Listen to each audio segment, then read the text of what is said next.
لیکن ہم اس لیے قتل کرنا چاہتے ہیں کہ آپ نے یزید کی بیعت نہیں کی. اب اندازہ کیجئے یہ بیعت اگر کوئی کربلا کے بارے میں پوچھے کہ کیا ہے، کربلا نہیں، کربلا سے کوفہ اور شام تک کی تمام جتنی تحریک ہے، سید الشہداء کی ہو یا ثانی زہرا کی ہو، امام سجاد کی ہو، وہ انکار بیعت کا نام. ٹھیک ہے، وہ انکار بیعت کا نام ہے کہ میں تمہاری بیعت نہیں کروں. بیعت کے معنی ہے بیچ دینا اپنے آپ کو، بالکل صحیح. فروخت کر. شاہ صاحب آخری لمحات ہیں، 7 منٹ ہیں آپ کے پاس. قسطنطنیہ. دیکھیے قسطنطنیہ کے حوالے سے تو میں سب سے پہلے یہ عرض کرنا چاہوں گا کہ وہ کہتے ہیں نا ڈاکٹر صاحب محاورے کے اندر کہ مدعی سست گواہ چست. گواہ چست. ہاں یزید کو خود نہیں پتا کہ میں اس میں تھا کہ نہیں. میں تو ٹھیک ہے. تحقیق میں 7 منٹ 7 منٹ میں یہی بات کر سکتا ہوں. ٹھیک ہے. دیکھیں میں عرض کروں کہ تحقیق کا نچوڑ یہ ہے کہ یزید نے کبھی اپنے خطبے کے اندر یہ نہیں پڑھا، اس حدیث کو کبھی اپنے شان کے استدلال نہیں بنایا. اس کے بیٹے نے کبھی نہیں بنایا. ٹھیک ہے. ابن زیاد نے نہیں بنایا. جائے ابن زیاد اس کی شرافت و کرامت کے من گھڑت اتنے واقعات جو کتابوں میں موجود ہے، جو گورنر بن کر جناب کوفے میں بولتا تھا. تو مجھے صرف یہ بتائیے آپ، میں نے تو اتنے حوالے پڑھ دیے یزید کے لیے، اگر قسطنطنیہ میں یزید ہوتا تو یہ ہمیں چھوڑتے؟ میں صرف یہ بتا رہا ہوں نہیں چھوڑتے ہی ہمیں، نہیں چھوڑتے. تو پہلی بات ہے کہ زبردستی اس کو لایا جا رہا ہے اور یزید کو خود نہیں پتا کہ میں اس میں ہوں کہ نہیں ہوں. یہ کہہ رہے نہیں آپ ہیں حضرت اس میں، آپ اس میں آئے اور آپ مقدمہ لڑیں، آپ یہ دائر کریں کہ آپ اس کے اندر ہیں. ایک بات. دوسری بات ہے کہ میں نے کہا بڑی زحمت کرتے ہو تم کہ قسطنطنیہ کی بہت دور کی کوڑی لاتے ہو. اس سے صحیح حدیث پہلے بخاری میں موجود ہے. حضور نے ارشاد فرمایا قد حرم اللہ علی النار من قال لا الہ الا اللہ. تم تو مغفور لہم کے لفظ لاتے ہو جو تو مقید ہے بعد کی زندگی کے لیے نہیں ہو سکتا. مغفور لہم. اور تم یہ حدیث پڑھتے یزید کے لیے کہ جس نے ایک دفعہ لا الہ الا اللہ پڑھا وہ جہنم میں نہیں جائے گا. یہ کیوں نہیں پڑھتے؟ یہ میں کہنا چاہ رہا ہوں. اتنی محنت کر کے لاتے ہیں، اتنی محنت، اتنے مناظرے اور اتنے مباحثے، یہ تو بہت دور کی کوڑی لائے ہو تم. یہ تو آسان تھا کہ جناب قد حرم اللہ علی النار، اللہ نے اس کو جہنم پر حرام کر دیا ہے، من قال لا الہ الا اللہ. تو تم بھی کہتے ہو یہ نہیں لا سکتے ہو لا الہ الا اللہ والی حدیث. حالانکہ آسان تھی، یہ تو پورا خاتمے تک کی بات تھی. لیکن یہاں پر بات دراصل یہ ہے کہ چاہے لا الہ الا اللہ کی بات ہو یا مغفور لہم کی بات ہو، یہ تقاضا کرتی ہے اگلی زندگی کے لیے. اور اس کا مثال کے طور پر کوئی شخص یہ کہے یہ میرے والد گرامی ہے اور 2 ان کی شان میں گھٹیا الفاظ کہہ دے، اگلا کہے گا بھائی یہ کیا کر رہے ہو؟ باپ بھی کہہ رہے ہو، باپ کہہ رہے ہو، تقاضا ادا کرو، تقاضا ادا کرو. تو پہلی بات تو یزید اس میں گیا نہیں. سیدنا صدیق اکبر اور سیدنا فاروق اعظم کے دور کے اندر یہ ساری ہماری عمدۃ القاری، فتح الباری، ارشاد الساری اور وہ حضرات جو اس کو استدلال کرتے ہیں، میں کہتا ہوں آپ ہی حضرات کے بزرگوں نے جو شروحاتیں لکھی ہیں، یہ مٹھی بھر بھی نہیں ہے، خواہ مخواہ شور مچاتا ہے.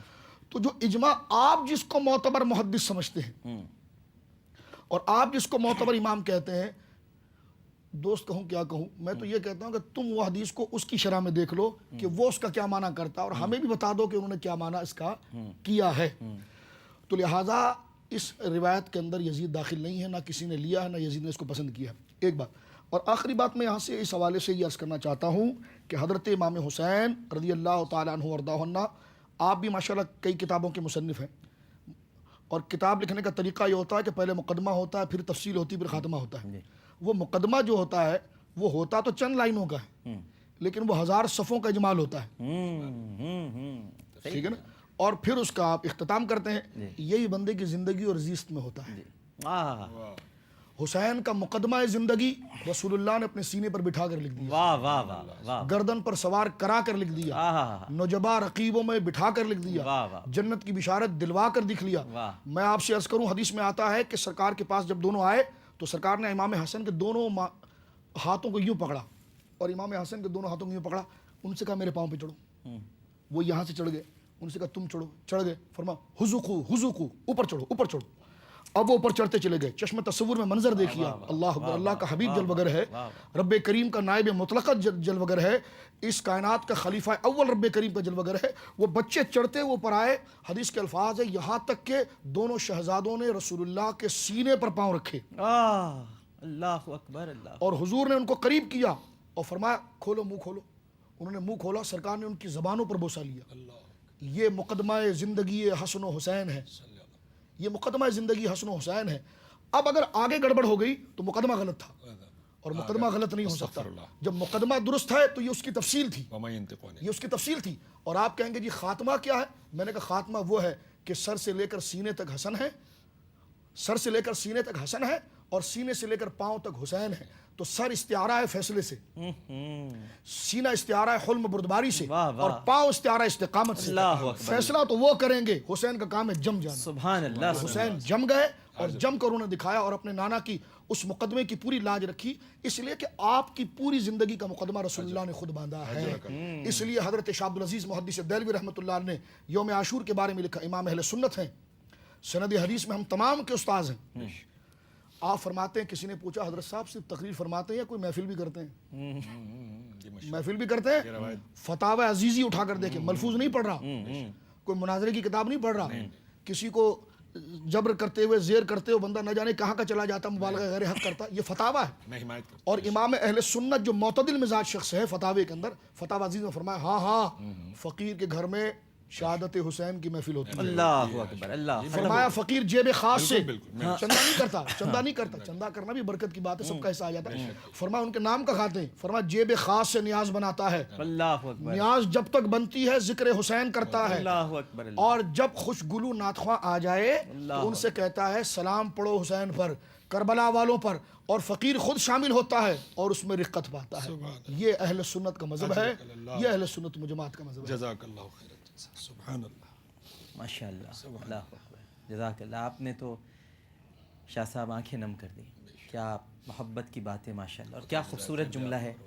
میں تو آج اسی جملے کو ٹرانسمیشن, دو باتیں آج بڑی پیاری ہوئی ہیں. ایک کوکب نورانی اکاڑوی صاحب نے کہا کہ میدان جنگ میں کرامت نہیں دکھائی جاتی, کردار دکھایا جاتا ہے. اور آج ایک جملہ شاہ صاحب کا, یہ میرے لیے بہت بڑا جملہ ہے. مجھے ناتواں کی اور مجھ کم علم کے علم میں اضافے کے لیے, کہ کتاب حسین کا مقدمہ نبی کریم صلی اللہ علیہ وآلہ وسلم نے لکھا ہے. جب عام کتابوں کے مقدمے لکھنے والے اس کا پورا اجمالی تذکرہ کر دیتے ہیں اور غلط نہیں ہو سکتا, تو پھر تو یہ لکھنے والا جب غلط نہیں ہے, جو معصوم ہے, جو نبی ہے, تو کتاب کتنی پیاری ہوگی جس کا مقدمہ نبی کریم صلی اللہ علیہ وآلہ وسلم نے لکھا. میں بہت شکر گزار ہوں حضرت سید شاہ مظفر شاہ قادری. بے شک آپ سید ہیں اور آپ نے اپنے نانا کی محبت کا حق ادا کیا.